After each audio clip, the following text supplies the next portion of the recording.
Yeah, happy morning students. In the today class, we are going to discuss regarding an excellent and very most interesting and important concept called Hall effect. In this particular Hall effect, we are going to discuss a very excellent concept called Hall voltage as well as Hall coefficient. So, being an electronic and communication student, why you have to study this concept called Hall effect? That is most important. That is nothing but learning outcome. What is the learning outcome of this particular concept? By studying this concept, one can able to determine the number of charge carriers in a particular metal or material or semiconductor or an insulator. And then apart from that, one can able to identify the which type of charge carriers are present in a particular material, and one can able to identify what are the type of the material given to you. For example, if this material is given to you, whether the given material is a semiconductor or a conductor or an insulator, can be able to identify by using this particular concept called Hall effect. And apart from this Hall effect, we are having several applications. Now, we are going to look at what is the exact statement of the Hall effect. If you observe the statement of the Hall effect or the phenomena of Hall effect, this is you can easily understand by observing this particular diagram. That is, for example, this is a conductor, or let us assume that it is a conductor or a semiconductor. Actually, it is not a conductor, but you have to assume it. Then, along the x direction, a current is flowing. That is, this is a current carrying conductor. Now, I am applying the transverse magnetic field on this particular conductor or a semiconductor. Or this conductor or a semiconductor is placed in a transverse magnetic field. Then what happens? That was first demonstrated and discovered by E.H. Hall, and it is popularly known as Hall effect. That is, when the current carrying conductor is placed inside a transverse magnetic field, then a potential difference is developed across the surfaces of the material in a direction normal to both the current as well as magnetic field. This is first time demonstrated by E.H. Hall in the year 1879, and it is popularly known as Hall effect. Okay? This is actually, we can easily understand this particular Hall effect concept with the help of Fleming's left hand rule. The current is flowing along the positive x direction, and the magnetic field is applied along the y direction. Now, the force or the potential difference is developed in such a direction that is normal to both the current as well as magnetic field direction. This is Fleming's left hand rule. This central finger indicates the current direction. Point finger indicates the field, that is magnetic field direction. Now the thumb actually indicates the direction of the force experienced by the charge carriers inside it. That is, as a result, the current is along the x direction, magnetic field is along the y direction, the force is experienced by the charge carriers along the negative z direction. This is positive z direction, this is negative z direction. As a result, the electrons inside the conductor or material is experience a downward force. That means they drift and they accumulated at the bottom surface of the material. As a result, all the negative charge carriers are accumulated at the bottom. Hence, the positive charge on the top surface, the electrons are evacuated. As a result, the top surface became positively charged. If we connect two terminals and if we measure the voltage difference across the top and bottom surface, that we call it as potential difference. That potential difference we call it as Hall potential difference or Hall voltage. As a result, an electric field is developed. That electric field is nothing but Hall electric field, which we can represent it as E suffix H. Let PQRS is the front surface of the material, semiconductor material. W is the width of the material. The current is flowing along the x direction. Mn is the rear side of the material. Along the y direction, that is transverse magnetic field is applied. Along the negative z direction, the potential difference is generated. This phenomena was first time discovered by Hall, hence it is popularly known as Hall voltage. And the generated potential difference, we call it as Hall potential difference or Hall voltage. And the entire phenomena we call it as Hall effect. And the corresponding electric field we call it as Hall electric field. Now, our aim is to find out the Hall coefficient and its expression. Before that, because of the applied magnetic field, all the charge carriers inside the material experience a force which is popularly known as Lorentz force. This F suffix L indicates the Lorentz force, which was given by minus B into E into V suffix D. Here all the parameters have as usual meaning. Capital B is the applied magnetic field strength, E is the charge on each charge carrier, V suffix D is the drift velocity, F suffix L is the Lorentz force. Let it be named it as equation number 1. And because of this Hall electric field generated, some another force is experienced by the charge carriers. That force we call it as Hall force. That was given by minus small e into capital E suffix H. Here E suffix H indicates the Hall electric field. Let it be named it as equation 2. Yet, if these two forces are balanced, that is at equilibrium state, both are equal. Now, equate 1 and 2. Therefore, minus B E into V suffix D is equal to minus E suffix H. So, negative sign on both sides will get cancelled. Small e on both sides will get cancelled. We only remains with E suffix H is equal to capital B into V suffix D. Here V suffix D is the drift velocity. Let it be named it as equation number 3. And we also know that in the previous concepts we discussed the what we call it as Hall drift velocity in terms of current density. Therefore, we know that current density J is equal to minus N E into V suffix D. From this, V suffix D is equal to minus J by N into E. Substitute this value in the equation 3. Then, equation 3 becomes E suffix H is equal to minus J B divided by N into E, where J is the current density, B is the applied magnetic field strength, N is the concentration of the electrons or density of the electrons, E is the charge on the each electron. This is regarding the Hall electric field.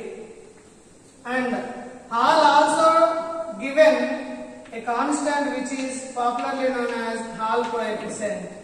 That was given by minus 1 by Ne for the electrons. Therefore, substitute this value in the equation 5. Therefore, equation 5 becomes E suffix H is equal to J into capital B into R suffix H. Therefore, this is the expression for the Hall electric field strength in terms of Hall coefficient.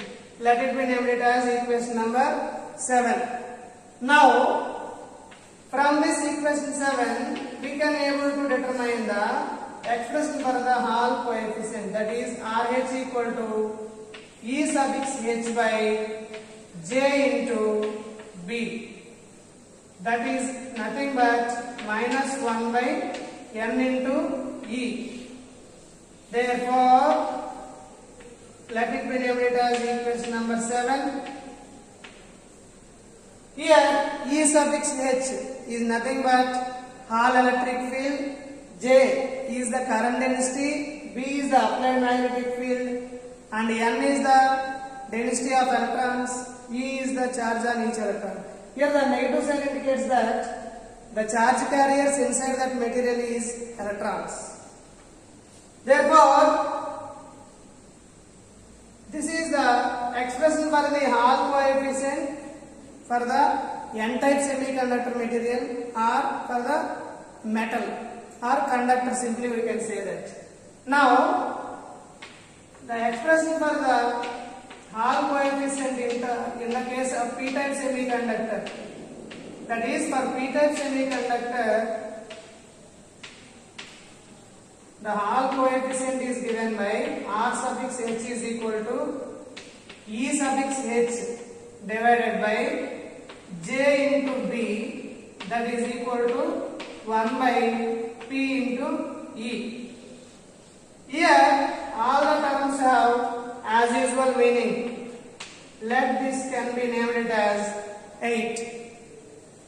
E suffix H is the Hall electric field, J is the current density, B is the applied magnetic field, P that is the concentration of the charge carriers in the P-type semiconductor, nothing but concentration of holes or density of holes. Small e is the charge on each hole.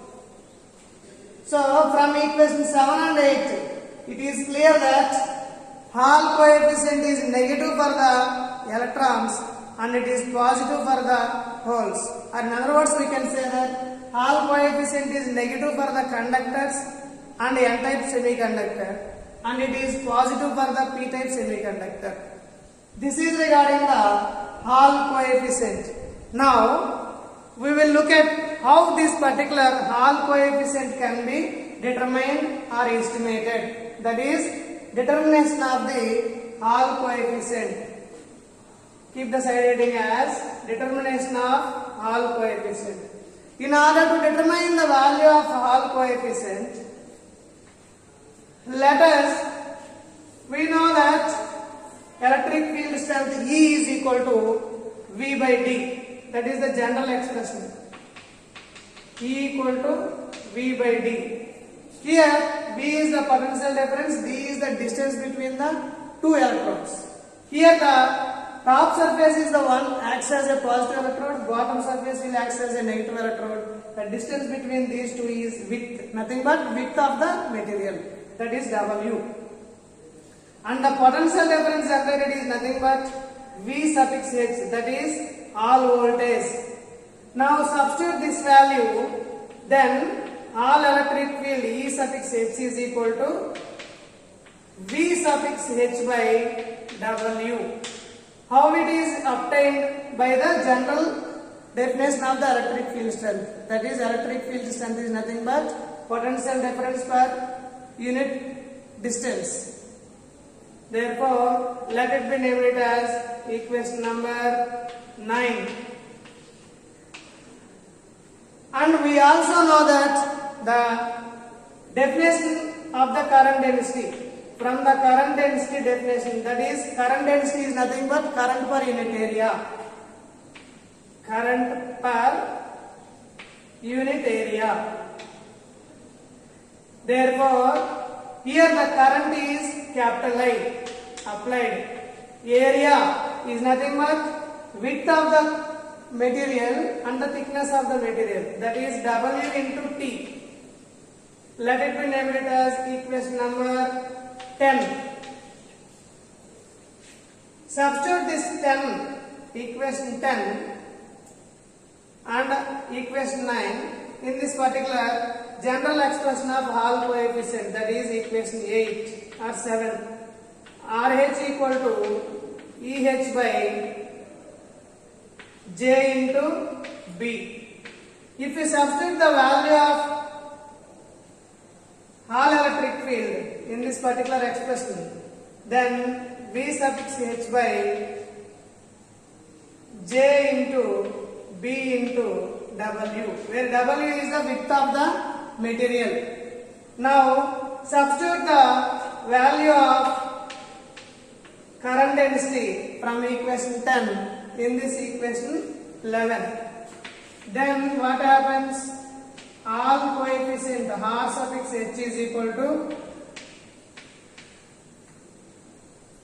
V suffix H divided by, instead of J I am substituting this value I by W into T,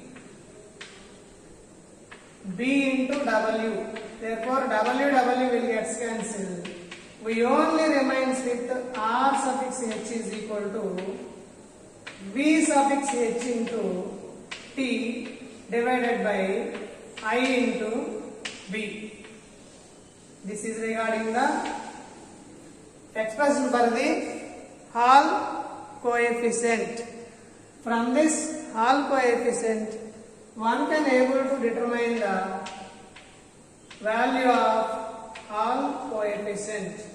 Here V suffix H is the Hall voltage, T is the thickness of the material, I is the current applied inside the or flowing inside the material, B is the magnetic field strength which is applied to the material. This is regarding the expression for the Hall coefficient. Now this is the entire concept of Hall voltage. So all of you listen carefully. For the sake of better understanding, I am repeating the statement of Hall effect once again. That is, when the current carrying conductor or material or a semiconductor is placed inside the transverse magnetic field, then potential difference is developed in such a direction which is normal to both the current and the applied magnetic field. This phenomena was first time discovered by E.H. Hall in the year 1879, hence it is popularly known as Hall effect, and the corresponding generated voltage is called as Hall voltage, and the corresponding electric field we call it as Hall electric field. This is regarding the Hall effect. This Hall effect we can easily understand with the help of Fleming's left hand rule. Let us look at the diagram. PQRS is the material. Along the positive x direction current is applied. Along the y direction, that is magnetic field, is applied. According to Fleming's left hand rule, the center finger indicates the current direction, point finger indicates the field, magnetic field direction, and thumb represents the force experienced by the charged particles inside the material. That is, as a result, all the electrons are drift along the negative z direction. So, as a result, all the negatively charged particles are accumulated at the bottom surface, which became a negative electrode. As a result, positive charged carriers are accumulated at the top surface, hence it behaves as a positive electrode. This is regarding the Hall effect. Now, coming to the applications of the Hall effect. If we look at the applications of Hall effect, one can able to determine the what we call it as sign of the charge carriers by using this Hall effect. Sign of the charge carriers in the sense whether the charge carriers inside the material is positive charge carriers or negative charge carriers. That can be easily identified by using this particular Hall effect experiment. That is the first application. And the second application is Hall effect can be used to identify whether the given material is a conducting material or insulating material or a semiconductor material. For example, if it is a semiconductor material, then which type of semiconductor it is, whether it is a p-type semiconductor or it is a n-type semiconductor. That can also be estimated by using this particular Hall effect experiment. That is second application. And the third application is the mobility of the charge carriers can be determined by using this particular Hall effect experiment. And the fourth application is the density of the charge carriers can be estimated by using this Hall effect experiment. Density of charge carriers in the sense or concentration of charge carriers, in other words we can say that, is nothing but represented by N for the electrons, represented by P for the holes. If it is a p-type semiconductor, P represents the density or the concentration of charge carriers. If it is a n-type semiconductor or a conductor, then N represents the concentration of the charge carriers. And one can able to directly measure the magnetic field strength by using this particular Hall effect experiment. These 5 are the most important applications of the Hall effect experiment. Okay? So, with this particular Hall effect experiment, I conclude this topic. If you have any doubt, please feel free to ask me, and all of you note down this concept.